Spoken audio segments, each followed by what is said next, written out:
Well, if you struggle to keep plants alive in your yard like me, it might not be your fault. It may be that you are planting something that does not grow well in our warm, humid climate. Well, that makes me feel better. Okay, there you go. In this segment of Johnette's Garden Club, you'll learn more about Louisiana's super plants. That's a special designation given by the LSU Ag Center to plants that grow especially well in this region.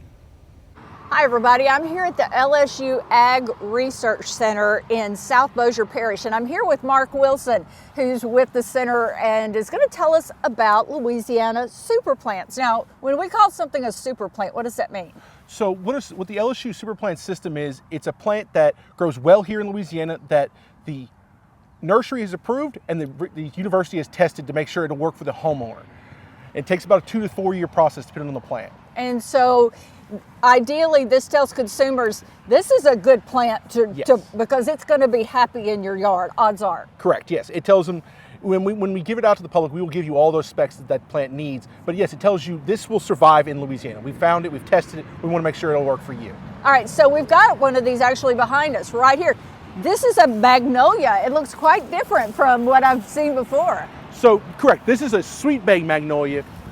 One you're probably familiar with is the southern magnolia, which is much larger, goes to the ground. Well, the sweet bay has been bred so that it's more of an upright tree. Still gets that nice large size like you can see here, about 30 to 40 feet when it's mature, but it doesn't get that 40 foot, 50 foot wide spread. It stays at about that 20 foot range when it's fully grown.